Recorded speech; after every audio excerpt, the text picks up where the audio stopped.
आज मैं chewing gum की दुनिया में गहराई से उतरने जा रहा हूँ, यह देखने के लिए कि क्या यह वास्तव में उतना ही बुरा है जितना लोग कहते हैं। चलिए इसे परखते हैं।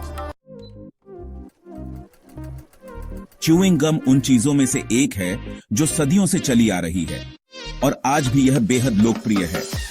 आप इसे लगभग हर जनरल स्टोर, सुपरमार्केट और यहां तक कि कुछ ऑफिस में भी पा सकते हैं। लोग इसे इसके मीठे या खट्टे स्वाद और हमें मिलने वाली अस्थायी ताजगी के लिए पसंद करते हैं, लेकिन इसके स्वास्थ्य पर प्रभाव को लेकर काफी विवाद है। कुछ लोग दावा करते हैं कि गम में मौजूद चीनी से दांतों में सड़न और कैविटी हो सकती है, जबकि अन्य कहते हैं कि आर्टिफिशियल स्वीटनर पाचन समस्याओं का कारण बन सकती है। और उन अजीब उच्चारण में कठिन सामग्री को न भूलें जो कई व्यावसायिक गम उत्पादों में होती है। क्या हम वास्तव में जानते हैं कि जब हम पूरे दिन गम चबाते हैं तो हम अपने शरीर में क्या डाल रहे हैं? एक और चिंता च्यूइंग गम और पाचन समस्याओं के बीच संभावित संबंध है। कुछ लोग आर्टिफिशियल स्वीटनर जैसे एस्पार्टिम या सुक्रालोज का सेवन करने के बाद सूजन, गैस या पेट में असुविधा का अनुभव करते हैं। और फिर छोटे बच्चों के लिए संभावित घुटन के खतरे के बारे में चेतावनियां हैं, क्योंकि गम मूल रूप से एक छोटा, गोल और बहुत चबाने योग्य वस्तु है। इन चिंताओं के बावजूद च्यूइंग गम के कुछ संभावित लाभ भी हैं।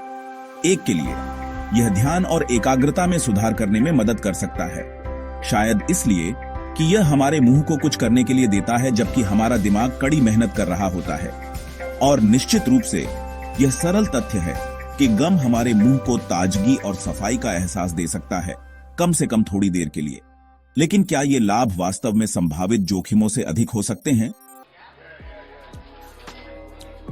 दूसरी ओर कुछ लोग तर्क देते हैं कि गम के नेगेटिव प्रभाव बहुत अधिक बढ़ा चढ़ाकर बताए गए हैं। वे बताते हैं कि आजकल अधिकांश गम उत्पाद चीनी मुक्त होते हैं और आर्टिफिशियल स्वीटनर को FDA जैसी नियामक एजेंसियों द्वारा अनुमोदित किया गया है। और पाचन समस्याओं के लिए वे कहते हैं कि यह दुर्लभ और आमतौर पर हल्की होती है। लेकिन विशेषज्ञ वास्तव में इस बारे में क्या कहते हैं?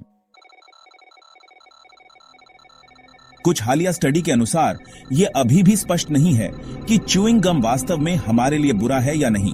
एक स्टडी में पाया गया कि गम में मौजूद आर्टिफिशियल स्वीटनर वास्तव में हमारे आंत के बैक्टीरिया को बदल सकती है, जिससे हमारे मेटाबॉलिज्म और यहां तक कि हमारे मूड में भी बदलाव हो सकता है।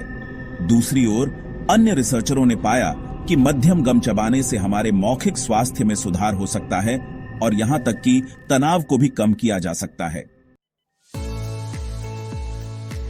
लेकिन विशेषज्ञों के बारे में क्या? वे वास्तव में च्यूइंग गम के बारे में क्या सोचते हैं? खैर, कुछ डेंटिस्ट लार उत्पादन को उत्तेजित करने और कैविटी को कम करने के तरीके के रूप में चीनी मुक्त गम की सिफारिश करते हैं। और कुछ पोषण विशेषज्ञ कहते हैं कि गम क्रेविंग्स और पोषण कंट्रोल को प्रबंधित करने के लिए एक उपयोगी उपकरण हो सकता है। बेशक वे संभावित जोखिमों के बारे में भी चेतावनी देते हैं, लेकिन कुल मिलाकर ऐसा लगता है कि गम हमारे लिए वास्तव में अच्छा है या बुरा, इस पर अभी भी निर्णय बाकी है। तो इस सब से क्या निष्कर्ष निकाला जाए? मुझे लगता है कि कुंजी संतुलन और संयम है।